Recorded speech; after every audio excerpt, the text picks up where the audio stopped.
of the Africa Regional Network at the World Green Building Council. It gives me great pleasure to stand before you to have this discussion today on this very pertinent topic, which is the just transition and unpacking Africa's journey to being or creating low-carbon cities, with a focus, of course, of Laikipia County Government. To set the tone and why we're here, this session is important because to achieve low-carbon cities in Africa, it is important to focus on several key areas, which includes promoting renewable energy sources, improving energy efficiency in buildings and transportation, implementing sustainable urban planning and design, and fostering public awareness and participation, which is crucial to Africa, which is faced with a growing and rapid population growth, mostly of young people, expected to be at 1.4 billion by 2050. Today, we want to focus on Laikipia for many reasons, but one of them you will know as we are unpacking this discussion. We're also here to unpack the Zero Carbon Building Accelerator Program, which is the tool that has allowed us to help Laikipia County in its championing of sustainability in the built environment. But to take a step back and introduce the Zero Carbon Buildings Accelerator Program, this is a program which aims to help cities and businesses transition to zero carbon by providing technical assistance, knowledge sharing, and capacity building. And the reason for this is cities are an ecosystem of opportunities. However, not many people realize this. So with support, cities can benefit from transitioning to zero carbon in several ways. One, of course, is the CO2 emissions, but also seeing how legislation which allows for sustainable building practices can unlock green financing for county governments.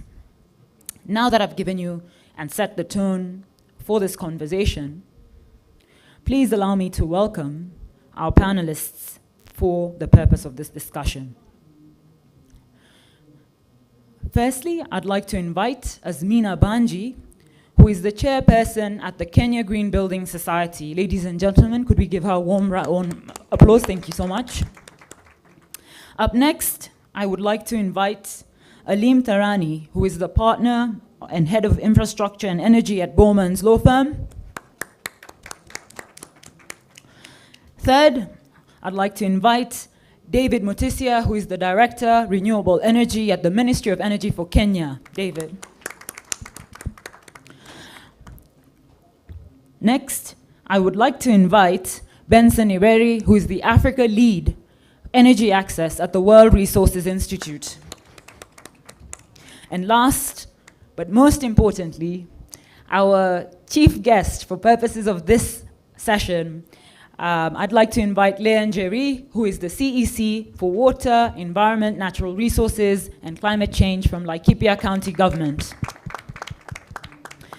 So thank you so much for joining us. And we've had an action-packed week this week. And I'll attempt to unpack this conversation in a way that allows you to comment both on the week and what you're doing, because all of you in your respective right are adding something really crucial to this conversation. But I think to kick off, it's only fair, Azmina, that I pick on you first. So to set the tone, could you tell me your thoughts on the week and why this topic is important, especially for the Kenya Green Building Society? And if there's anything really that you want to highlight with respect to this week and why it's super important. Thank you. Thank you, Nasra. Can you hear me? Thank you, Nasra. Good afternoon, everybody. I think there's been a lot that's happened with this Africa Climate Summit this week. I know, Nasra, you personally fought really, really hard to have the sustainable urbanization and infrastructure track included in this summit. and you won that battle, right? I know you were a little bit disappointed that that particular track wasn't given the focus that it deserves in the Nairobi Declaration, and I share your disappointment, because really we cannot afford to ignore the built environment and the surrounding ecosystem.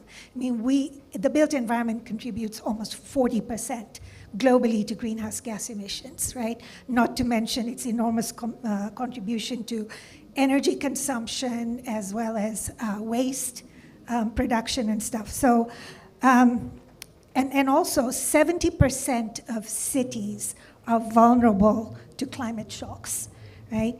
You talked about the increase in population. There's going to be a tremendous increase in migration to urban centers, and that's going to put even more focus on cities. And cities are going to need to play a pivotal role in addressing climate change. There was a session this morning where someone said the battle against climate change will be won or lost in cities. So this is really vitally important to us as KGBS, because this is the environment that we work within and where we advocate for sustainability and climate resilience. I just want to touch on a couple of things that you've accomplished. KGBS CEO and Secretariat have accomplished over this week. So we had a pre-ACS event on Sunday where we had a couple of big wins. The governor of Nairobi County, one, committed to green certification of the governor's office, which was a huge win for us, but also agreed to reduce permit fees for buildings that are going to be green certifying. Secondly, we also created the first set of deal rooms for mobilizing climate finance for bankable projects. So that was a huge win for us as well. We've had 3 side events all around sustainable urbanization and infrastructure. The magnitude of the challenge in the built environment is enormous, and we have our work cut out for us. And I'm really looking forward to hearing from Laikipia County on how they're doing that. Thank you. Thank you for setting the tone, Azmina. So now I think it's only fair that I move on to our partners in this journey, World Resources Institute. Benson, could you tell us why it's important for us to be having this conversation today? And if you could share some specific details about the initiatives by WRI in Laikipia, and just generally in terms of energy efficiency. Can you hear me? Yes. All right, great. Thanks so much, Nasra. And for the sake of everybody, my name is Benson Ireri. I work for WRI. I lead the energy access work for Africa. It's very exciting to be in this panel, and I think I'll start by just reflecting on the role of cities and the building sector more generally. I think we all know the building sector and operations actually account for almost like 40% of the total emission in the energy space. Now, of course, you know for sure with the increasing population, number one, and number two, of course, the expected growth of urban centers, this is definitely going to increase the demand for building, and certainly then what that means is if we don't address issues to do with energy efficiency, for example, and decarbonizing the built space or the built sector, indeed then this is going to have a very significant impact in as far as then the emissions are concerned from the energy sector in the built environment. And so looking at how we can be able to support cities, number one. Also number two, more specifically, I think in terms of decarbonizing the built environment, but also at the same time in terms of improving efficiency becomes quite critical. Now I think, so that's number one. And the second part of that is we see from data that actually the built space has significant opportunity for improved efficiency and decarbonization. So just quantifying that is that every single dollar that we see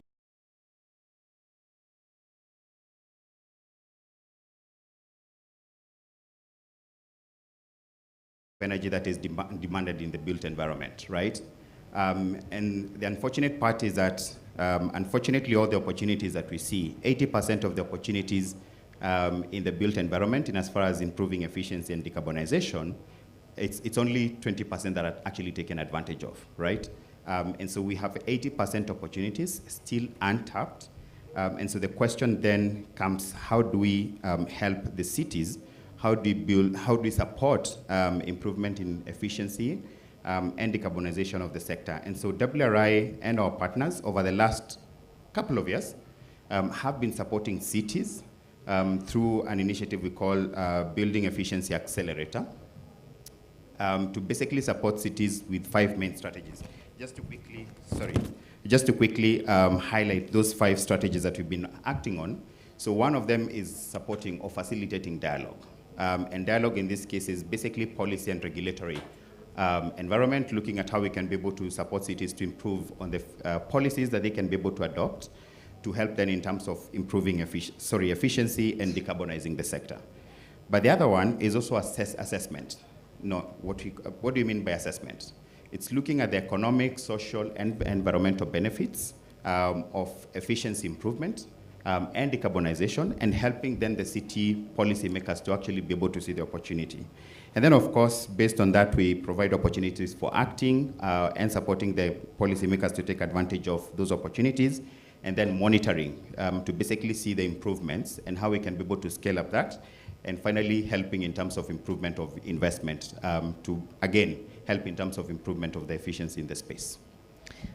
Thank you so much for that. We've set the tone. We've, touched on now how, technical assistance is really needed in guiding cities. But aside from the technical, expertise required, one thing which is super important, especially for us in a reactive market, which, often developing markets are, is the role of service providers, and in particular, lawyers. And so moving to you, Aleem, so we've seen a lot happening over the last few months, actually. This entire year has been really interesting for Kenya. We had the UN Habitat General Assembly, and then we had the Africa Energy Forum. And we've just, essentially concluded the Climate Action Zone, Africa Climate Summit, and the Africa Climate Week is ending today. I just anticipate there'll be a massive shift in a lot of businesses and seeing how they can, benefit or avoid even mitigate liability. So coming to you, what do you think your role is as a lawyer in guiding government, non-state, and private sector in this, just transition or energy transition? And what are some of the things you're looking forward to? Thanks, Nasra. So look, I think the first thing is to commend our country and our leadership. I appreciate we sometimes don't have a lot to celebrate in terms of some of the things that our leaders do, but I think this climate summit coming off the back of the Africa Energy Forum and other things, I think puts Kenya squarely right at the forefront of the climate discussion and the energy transition discussion, and to be seen as a leader not just in Africa but globally perhaps in terms of how we tackle climate change. I think that's a fantastic accolade. But again, it's what we do from here that I think will be really important. I think what this has taught me and the opportunities that I think arise, I think the first thing as a service provider, our advice to clients, wherever they may be from, they're looking for certainty, predictability, risk analysis, and risk mitigation. That in a nutshell is our job. That's what we're supposed to do for them. Some might argue that the fees are a bit too high, but we can have that discussion another time. But what a conference like this or a summit like this or gatherings like this allow us to do is to plan and to understand that this is a very holistic conversation. I think when we talk about green cities, it's everything from power generation, transmission, distribution, waste management, green buildings, mobility, transportation. That's everything that goes into making a city green, right? It's not just the commercial buildings.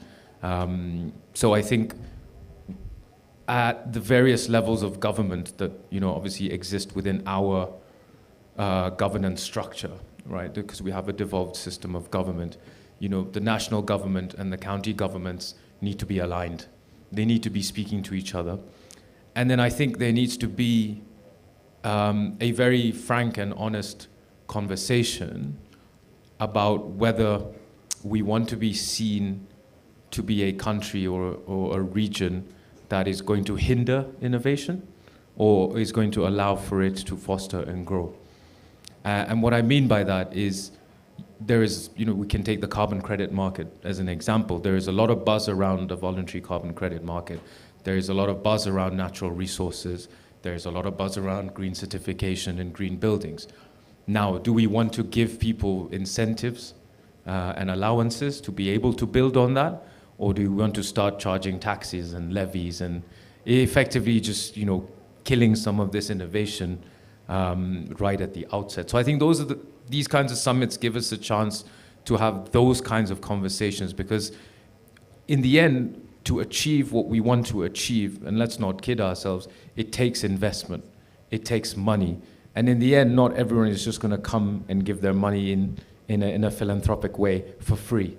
Investors, lenders, they expect a return on their investment. And so we have to create an environment that incentivizes them to come and spend their money, but at the same time allows us to achieve these various goals that we need to achieve in order to meet the objectives of the Paris Agreement. Thank you so much for that. Super interesting, because the good thing is we have government in the room. So I want to call you my next victim, but it's a bit dangerous to say the government is your next victim. What I will say, though, is I'm really happy that we also have in the room a representative from the national government, from the Ministry of Energy, David Mutisia, who's the director for renewable energy. And David, so there's been so much excitement this week. The government has, taken charge of the African conversation. But more particularly for the purpose of today, and for the ministry in particular, what are some of the initiatives you're championing as a ministry to either decarbonize or promote energy efficiency? And secondly, what's your take on cities being the face of this energy efficiency conversation? Thank you, Nazra. David Mutisia has introduced, and I'm working with the Minister of Energy and Petroleum, specifically the Directorate of Renewable Energy and Energy Efficiency and Conservation. And it's exciting when we see the talk that has been on this week, because it is really building on this area of energy efficiency that has not been taken seriously, and now we are focusing more on it. As a ministry, our theme, of course, and our main thrust is to supply clean, reliable, and adequate energy for economic, social, and any other demand that we can think of. So as a country, we say we are proud that we are generating and transmitting fairly clean energy from renewables. And we recognize that most of this energy is consumed in a building, either as a household or as an industry. All these things are done inside a building. And so this conversation, when we're talking of greening a building, is very key to us. And we, as a ministry, we are very concerned about it. And that's the reason why we have entered into various partnerships, especially with the KGBSC, UNEP, CCC, CSE4O, to get together and understand our baselines, our information, where we are in energy efficiency and where we want to go. And in 2022, we developed and launched Kenya National Energy Efficiency and Conservation Strategy, which we are very proud of. This one is really giving us a direction to think of energy efficiency in households, in the appliances space. And we also have an interest and targets on what we want to see industry doing in terms of energy efficiency, and also in the appliances that are used in that industry. We also are very concerned about how materials for buildings are selected, and also how the buildings are designed. And this is giving us a headway to plan and incentivize and bring awareness on energy efficiency. And there's an action plan which we are working on and developing. We have developed and is launched in 2022, which is giving us clear targets of what we want to do. And key to this, Nazra, is that we want to really encourage our professionals to understand energy efficiency. We want to bring education systems to understand energy efficiency. We want artisans in the ground to understand that a building is a building, but we need to select the best materials. We need to design, taking advantage of the climatic aspects of this area. There's a lot that we want to create awareness of, and more so to gain data so that we can aid in planning. And I will also say, as a ministry, the Energy Act of 2019 is gearing us to enhance energy planning. And this is a thrust that we want to do, especially when we are moving to our counties, to encourage them now to plan for their own power demands. When they know how to plan, they have ambitions, they have targets, they can now come to us and then we plan together. There before it was a business of the ministry only to plan, least cost development planning, but now we are doing an integrated national energy planning process where we want to support each county, each private sector to come up and give us ideas on how we want to plan for energy.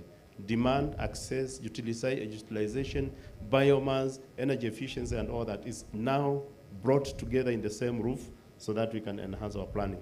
And now going to the cities, as I went, we see cities as where the concentration of humans are. This is where the emissions are being generated most. This is the area that we can influence in terms of transportation. And as a ministry, we are gearing towards e-mobility, and we are glad that the political class is supporting us so much on this field, and we will get there. So if we clean our transport, if we clean our appliances so that we don't get dumping of appliances in the space, then we get somewhere where we want to go as we reduce our footprint 32% going forward by the year 2030. Thank you very much. Thank you so much. And I think I'll also mention one thing that you didn't mention. I want to mention it later. You want to mention? Okay, I'll hold it back then. So now that we've talked with everyone except the star of the show, you know, which is a really good transition because now, David, you said in this conversation we can't leave behind counties. Ladies and gentlemen, I want to now invite Laikipia County to contribute to this conversation, and we have with us Leah Njeri, who's the CEC for Environment, Natural Resources, and Climate Change. So Leah, as you know, a representative of Laikipia County heading such a crucial department, tell us, what's your excitement when it comes to the Africa Climate Summit and just generally this week, and what do you think it means for Africa?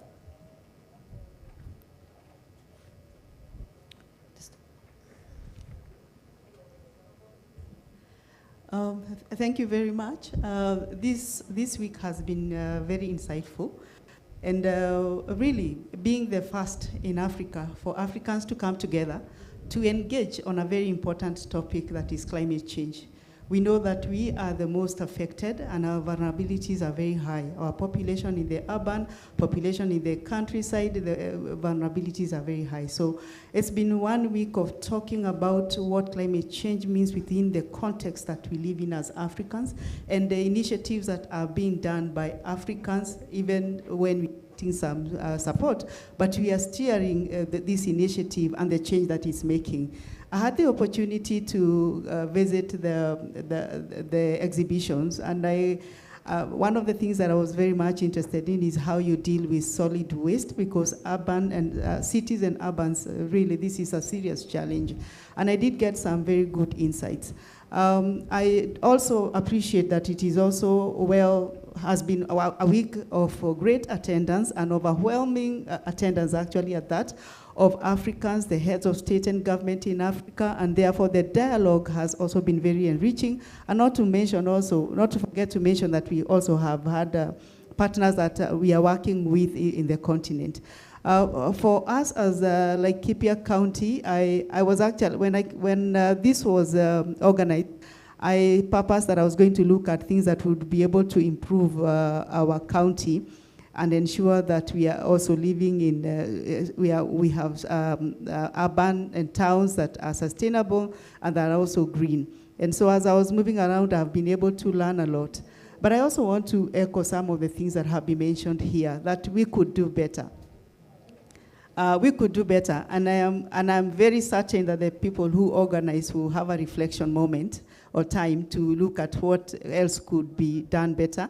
And I am sure that the next time we have the next one around, it will be very enriching. I also take note that I did, when I went to the convening that was at Safari Park, there was also a manual that is making an effort to integrate climate change learning for small children. And I think it's a worthy cause, because as children are growing up and they're learning about climate change, they'll possibly behave better than we adults have behaved at this stage in time.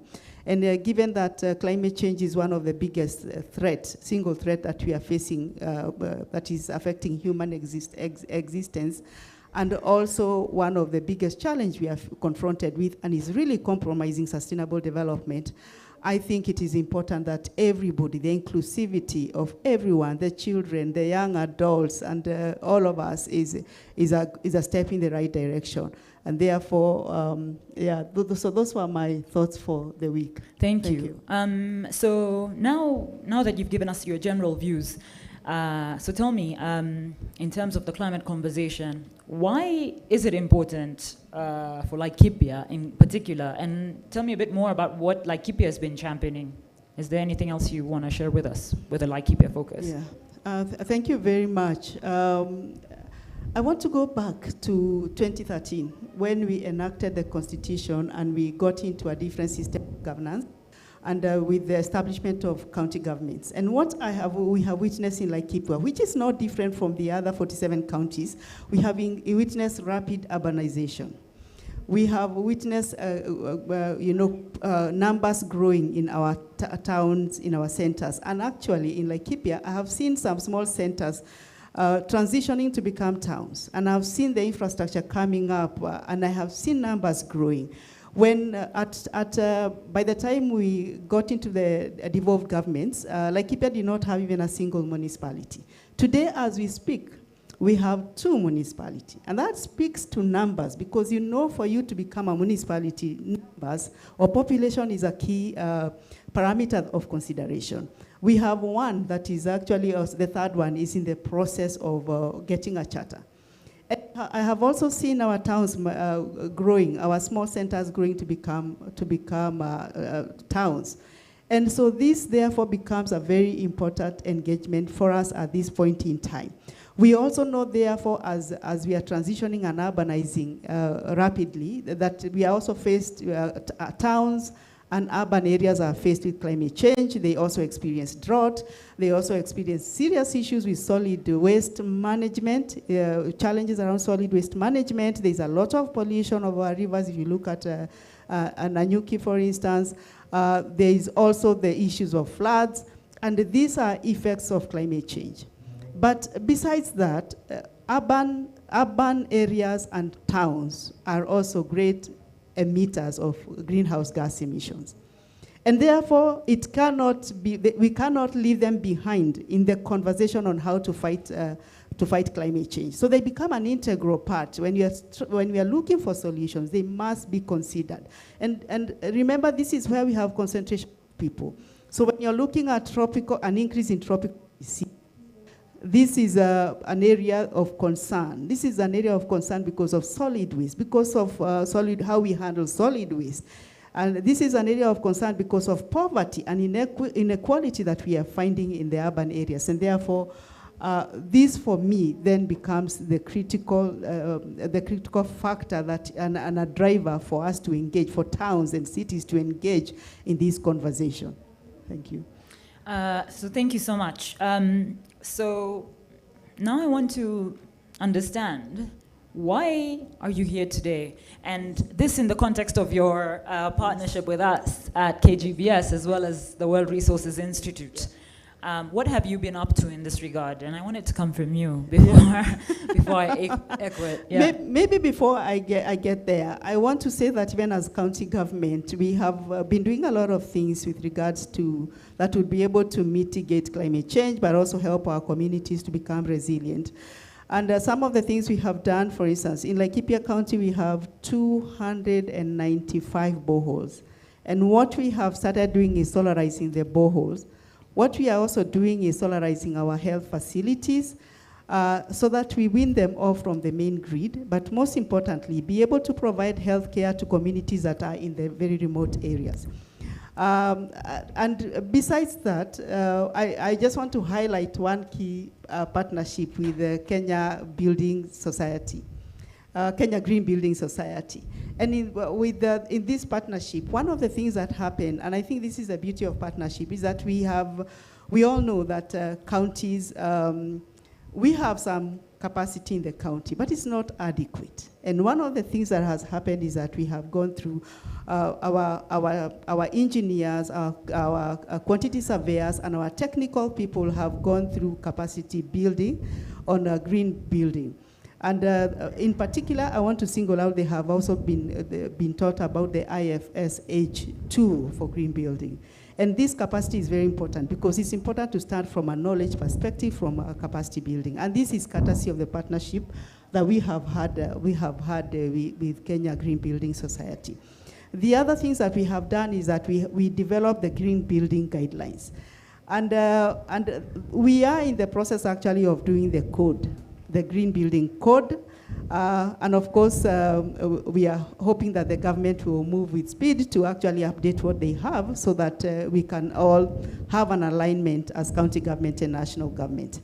The other area is that we are actually we have started to develop our pathway towards a zero carbon building action plan. And in this, we are actually expecting that we'll be able to develop our own targets, which will contribute towards the Kenya country target on the reduction of greenhouse gas emissions. We would be able to, we have actually been identified for the pilot of the zero carbon building accelerator, and we are very excited because this has come as a result of this partnership. So thank you very much for that also. And as a county, we have, because we are very passionate about this, and this is one way that we want to put our county into the map in Kenya, we are actually started the process as a county government towards joining the World Green Building Council, and therefore we will definitely be the first sub-national government, if you like, the first county government in Kenya that will become a signatory to the net zero carbon building commitment, and also the first county in Eastern Central Africa. So Laikipia is leading the way, and I'm very sure that in the next convening when we meet, we'll definitely be able to share the successes of the implementation of all these things that are happening, and we're very grateful for the partnership and the support from the national government as well. Thank you so much. So, for ladies and gentlemen, just in case you missed it, because perhaps the CEC is humble, I don't mind bragging on your behalf. Laikipia County just did something really historic. They're the first county government in Eastern Central Africa to be onboarded onto the Advancing Net Zero commitment by the World Green Building Council. That's leadership in action there, and it puts them at first position for that. Thank you so much. Yeah, more like it. That's the first thing. The second thing is, Laikipia County has taken a leadership role in signing off on the Zero Carbon Building Accelerator Program's action plan. In simple terms, what is it? They have said, we are committed, we are serious, we want to know how to do it. That's why we went through that capacity building, so that they have in-house support on building green. But more importantly, they're saying, we don't just want to have our buildings as green. We want Laikipia County to be energy efficient from a built environment perspective. That's the first county government doing that, not Nairobi, which is where I happen to be, aligned with, but Laikipia County. And I want to tell you guys, that's a huge thing. Could I hear you clap again for Laikipia County? Come on, guys. So that's the second thing. And the third thing, which is super important, is that they highlighted that all the health facilities will have solarization. Think about that. Health facilities having solarization as part of the lighting, that's efficiency at its finest. That's connecting the social and the environmental and ensuring they're energy efficient so that people like you and me are served in a way that is not wasteful. Guys, please clap. Don't be stingy. Thank you so much. So with that being said, I want to take this moment to congratulate Laikipia County for ending this week with a commitment at county level that is historic, not just at national capacity, but for an East and Central Africa. Well done, guys. So now that we've ended on such a high note, I think it's only fair for me to ask you, so what's your take on the way forward? What do you think you expect to see between now and COP? Are there any plans?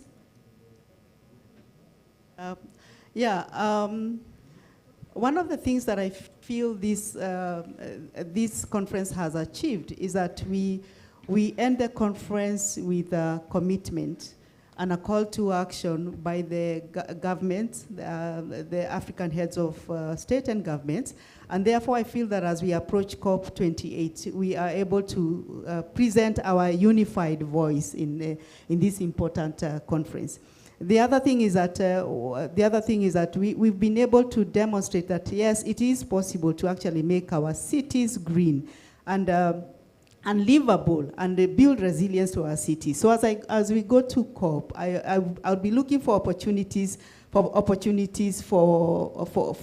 partnership, for funding, and also to engage and learn what other cities are doing.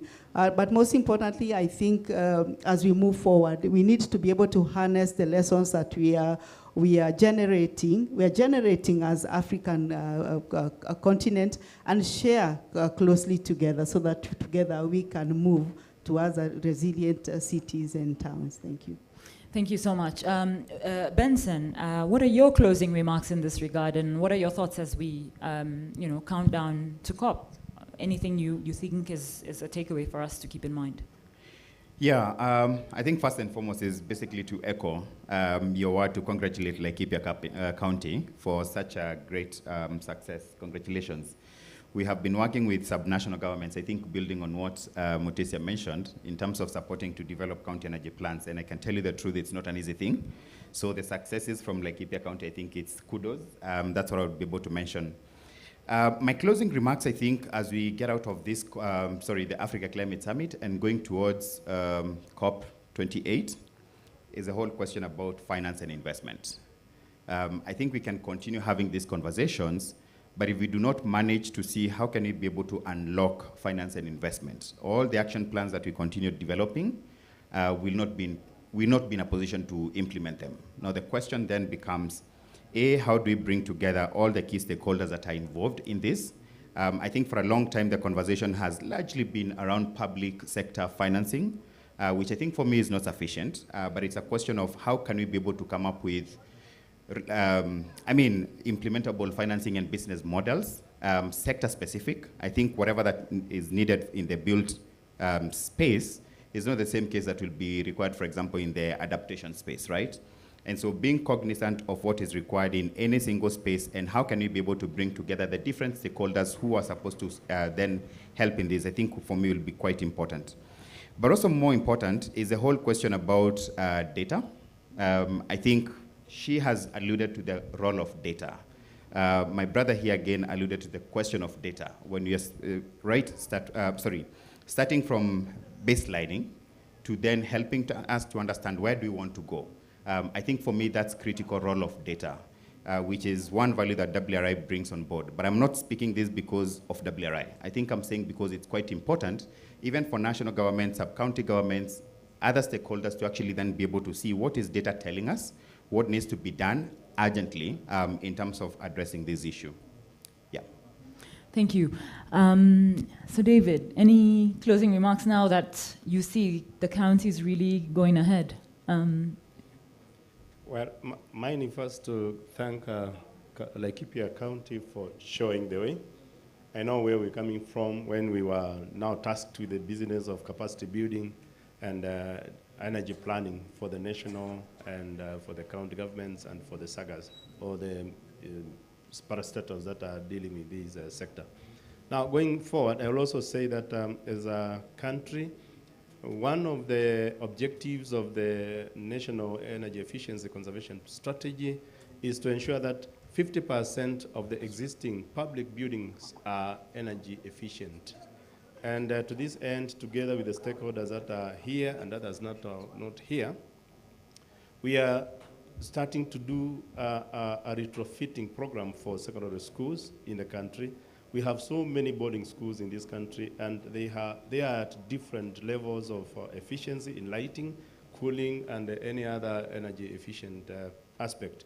So together with the Copenhagen Center for Energy Efficiency, Kenya Green Building Society, Sustainable Energy for All, Signify Foundation, we are doing a pilot project to see to it that we can study what happens in schools and then get lessons that we learn from there and expand from 80 schools, that is going to be the pilot, to cover all the schools in the country.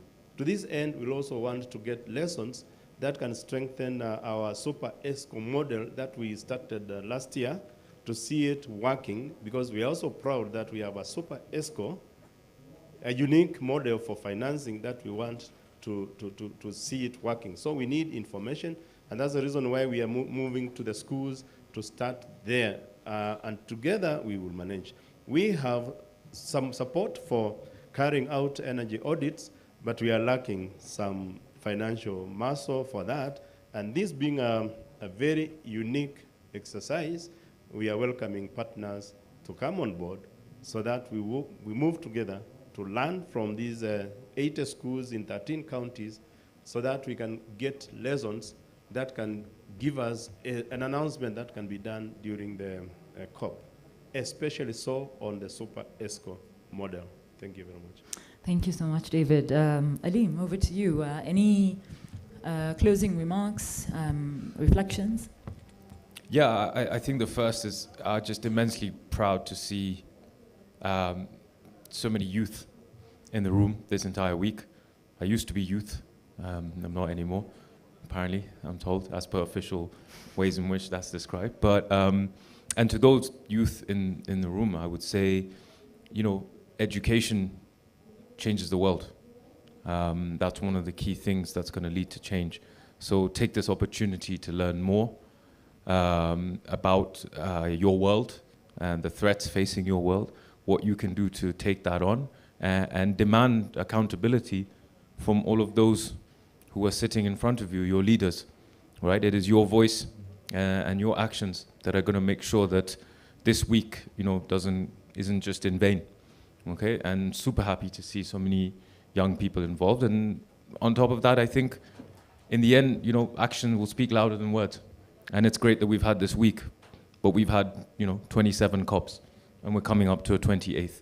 And we've talked about a loss and damage fund, and we've talked about Africa's role in terms of contribution and what we are being asked to sacrifice in terms of our industrialization, so that the rest of the world together globally can meet the emission requirement. So, you know, it's time for action. So let's not lose momentum, and let's make sure that we just keep at it.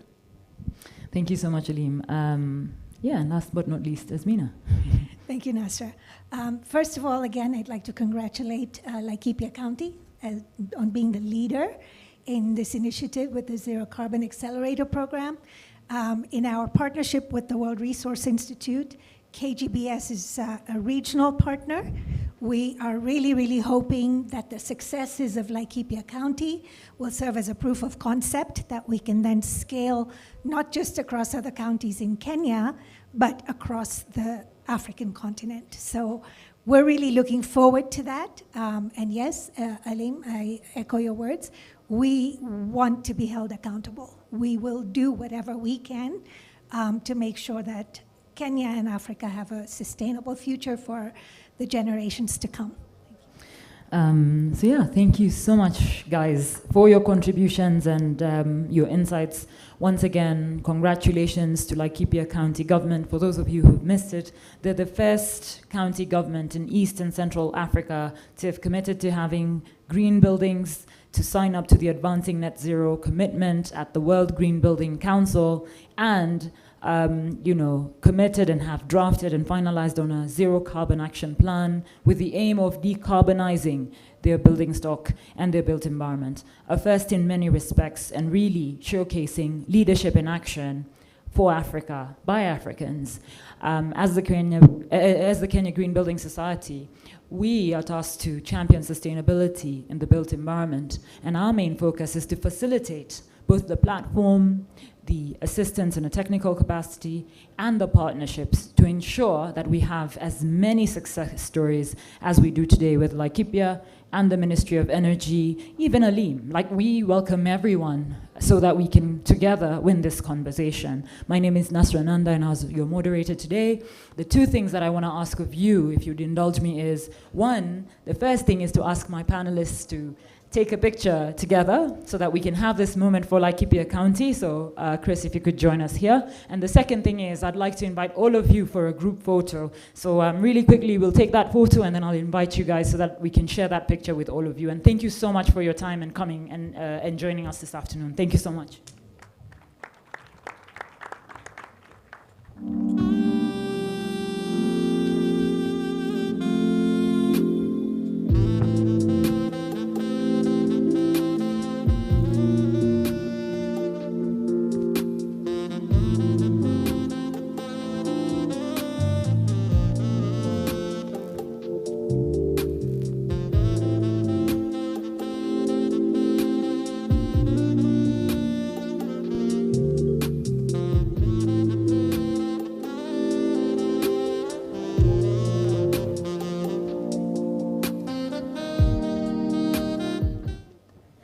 So for those who want to be part of the picture, please join us. Thank you.